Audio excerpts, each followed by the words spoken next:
think back fondly of those days that you were in town anchoring the news? I loved it. I'm not just telling you that. Those were 10 of the happiest years of my life. Yeah. I mean, the best job I ever had was being mayor. That really was the best job. But I loved anchoring the news. It was a great team there, and you're right in the heart of whatever's going on in the city. I love that job, and I love writing commentaries every night. I really do miss that. That was a great job. Don't you think the commentaries, though, really, like, that was you? I mean, that set you apart from everybody else, and that was your, I mean, that was, in my opinion, it was your catapult.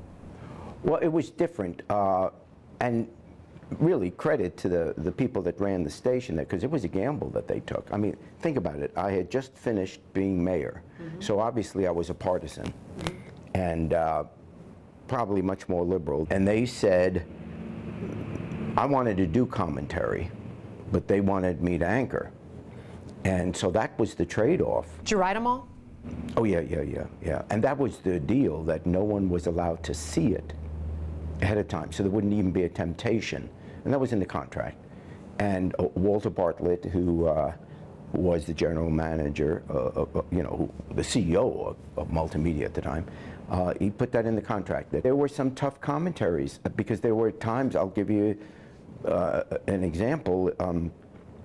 I had done a commentary where I had a criticism at the time of Marge Schott, who was the owner of the Reds, and I thought something she did was wrong, and we were televising the Reds games, so you can imagine the pressure. I mean, I was hurting I was saying something negative, which I believe to be true, but I was saying something negative about someone who was basically paying $20 million a year to the station, or whatever it was at the time.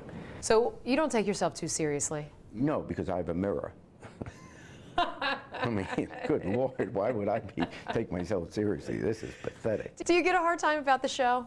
No, not anymore. No, everybody's used to it. Yeah, it is what it is. Part of the pop culture. Right. Yeah. Do you separate that? I mean, what about your family? What do they say? Oh, yeah, well, my wife, she thinks I sell insurance. I never told her I'm Jerry Springer. What, are you crazy? No. But, yeah, well, sure. I mean, it's like you do the news, okay?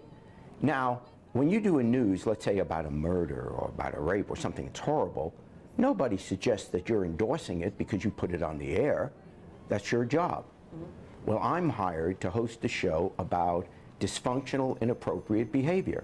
That's in the contract.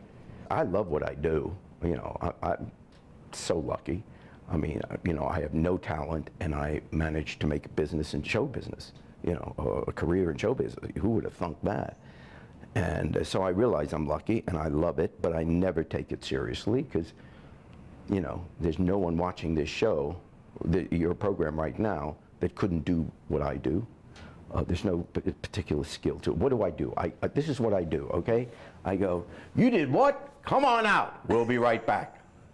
If you can do that, you're a talk show host. Come on. There's nothing. It's as simple as that was good, though. I do it great. Well, what are you outside of all of the everything? I'm a woman. I used to be a woman. That's what I am. In fact, I used to be Norma Rashid. Who are you? The crack up, the... I think I'm immodestly a really good father, and a grandfather now. Yeah, we have a little boy, a grandson, Richard. He's 4 years old. Katie had a boy, and he's just the center of our life. And what are you, Grandpa, Papa, what? Opa. Opa. Yeah. Okay, how did you come up with Opa? Well, that's what we call my dad. It's a German. It's German for grandfather, Opa. Yeah. What do you make an episode? I know I could look it up, but tell me. Give me an idea.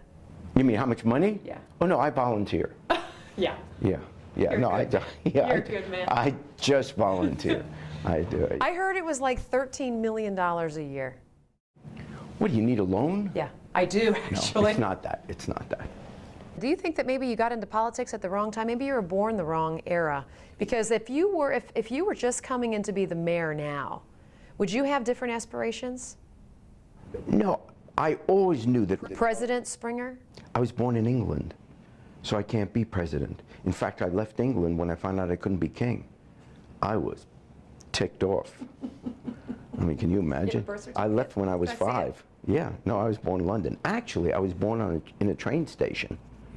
No, that's true. That's not a joke. Because I was born in Where were you the born? Highgate station in London. Because I was born during the war, World War II, and the train stations were the bomb shelters. So when Hitler was bombing, women in their 9th month would spend the nights in the train stations because that was the shelter. And I was born at 11:45 at night. Anything else you want to add? If you got a couple of bucks, if you could just send it in, you know, I have expenses. You think it's easy?